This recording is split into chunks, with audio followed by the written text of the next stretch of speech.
Hello guys, welcome to my channel. चलिए आज मैं आपके लिए एक वीडियो लेके आया हूँ best book of business studies के ऊपर। जैसा कि आप लोगों ने थंबनेल के ऊपर देख ही लिया होगा। तो बहुत सारे स्टूडेंट्स को कन्फ्यूज़न रहता है कि हम किस बुक से पढ़ें, हम बीएसटी को कोई अदर बुक से पढ़े या फिर एनसीईआरटी से पढ़े। तो मैंने अदर बुक में एक आर.के. सिंगला को लिया है, जो मैंने अपने टाइम पे भी पढ़ा था इस बुक को। सो इसका एक्सपीरियंस मुझे है। और दूसरा है एनसीईआरटी, जो काफ़ी अच्छी बुक है बीएसटी के लिए, एग्ज़ाम ओरिएंटेड। चलिए इन दोनों के बारे में हम अलग अलग बात करेंगे, किसमें क्या एडवांटेज है और हमें कैसे पढ़ना चाहिए बुक्स को। और मैं अपना ओपिनियन भी दूंगा कि आप इस बुक को कैसे मोस्ट इफ़ेक्टिव वे में यूटिलाइज़ कर सकते हैं। चलिए, अगर आप आर.के. सिंगला की बात करें तो इसमें एक्स्ट्रा नॉलेज भी है और ये एग्ज़ाम ओरिएंटेड है। मतलब इसमें एक्स्ट्रा नॉलेज भी है और दूसरा एग्ज़ाम ओरिएंटेड भी है। दूसरा एनसीईआरटी पूरा का पूरा आपको एग्ज़ाम ओरिएंटेड ही है। आप इसमें से पूरा का पूरा एग्ज़ाम ओरिएंटेड है ये। अगर आप इस बुक को पढ़ते हैं तो ये तो पक्का है आपका बीएसटी का पेपर बहुत अच्छा जाने वाला है।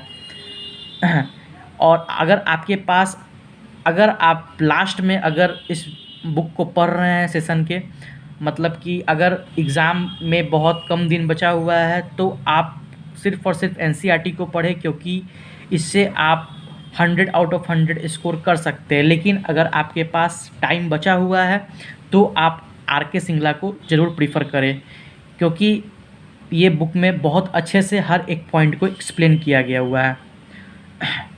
अगर आप आर.के. सिंगला बुक को प्रीफर करते हैं तो इसमें आपको एक सेपरेट केस स्टडी बुक भी मिलती है, जो काफ़ी अच्छी बुक होती है। उसमें हर एक टाइप का केस स्टडी भी इन्वॉल्व होता है।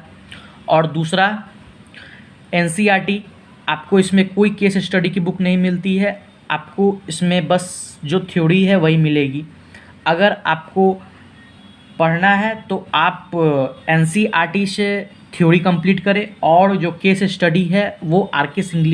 सिंगला के बुक से प्रीफर करें, क्योंकि इसका केस स्टडी का बुक बहुत ही अच्छा है और आप इसके केस स्टडी के बुक के प्रॉब्लम को अच्छे से सॉल्व कर सकते हैं। अगर आपको आर.के. सिंगला का बुक फॉलो करना है तो आप इसमें से बुलेट पॉइंट्स को बना सकते हैं। मतलब बुक के बुलेट पॉइंट्स को आप अपने नोटबुक में लिखकर अच्छे से प्रैक्टिस कर सकते हैं। और अगर आपको एनसीईआरटी पढ़ना है तो आप पूरा का पूरा बुक को थॉरो बुक पढ़ें, इससे आपको बहुत फ़ायदा मिलेगा। और आप बुलेट पॉइंट्स को आर.के. सिंगला के बुक से बनाएं और आप एनसीईआरटी के बुक को फॉलो करें, थोड़ा पूरा बुक पढ़ें, हर एक चैप्टर को अच्छे से रीड करें, ठीक है। और अगर आपको एनसीईआरटी से कोई भी टॉपिक में प्रॉब्लम आ रहा है तब आप आर.के. सिंगला के बुक के टॉपिक का हेल्प लें, आर.के. सिंगला के बुक के टॉपिक को पढ़ें। और एनसीईआरटी को आप चैप्टर बाय चैप्टर पढ़ें, क्योंकि कई बार क्या होता है एग्ज़ाम में, सीबीएसई के एग्ज़ाम में जो एनसीईआरटी में जो वर्डिक्स लिखी रहती हैं थ्योरी में, वो डायरेक्टली उठ के केस स्टडी में आते रहता है। इसीलिए आपको एनसीईआरटी ज़रूर पढ़ना चाहिए। आप जो है एनसीईआरटी का जो मेन पॉइंट्स होता है, बुलेट पॉइंट्स, उसका आप एक्सप्लेनेशन आर.के. सिंगला बुक से लिख सकते हैं, क्योंकि काफ़ी अच्छी और इम्प्रेसिव वे में लिखा गया हुआ है इस बुक को। और आप एनसीईआरटी से जो मेन पॉइंट्स है वो अच्छे से आप लर्न कर सकते हैं। सो यही कोई 4-5 डिफरेंस है बुक्स में। दोनों बुक अच्छी हैं।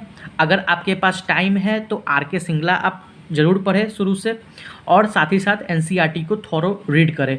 और अगर आप सेशन में लेट से स्टडी को अपने स्टार्ट किए हैं तब आप एनसीईआरटी को ही प्रीफर करें। और आप ज़्यादा से ज़्यादा केस स्टडी की प्रैक्टिस करें, क्योंकि एग्ज़ाम में 60% क्वेश्चंस केस स्टडी आती है और ऐसा कुछ बहुत टफ नहीं है। अगर आप हर एक चैप्टर को डिटेल्ड वे में कॉन्सेप्चुअली अंडरस्टैंड कर लेते हैं तो आपको कोई प्रॉब्लम नहीं आएगा केस स्टडी को सॉल्व करने में। और आप थ्योरी को पढ़ें और आर.के. सिंगला का जो केस स्टडी का बुक है उसको ज़रूर सॉल्व करें। अगर आप उतना केस स्टडी भी सॉल्व कर लेते हैं तो एग्ज़ाम में कोई प्रॉब्लम नहीं आएगा। और बिज़नेस स्टडीज़ का एक जो फार्मूला है सक्सेस होने का, एग्ज़ाम में वो है लर्न कीजिए और उसको ज़्यादा से ज़्यादा लिखिए, तब आपको अच्छे मार्क्स आएंगे एग्ज़ाम में। Learn and write more as possible as, जितना आप ज़्यादा लिखिएगा आपको उतना अच्छा मार्क्स आने वाला है बिजनेस स्टडीज़ में।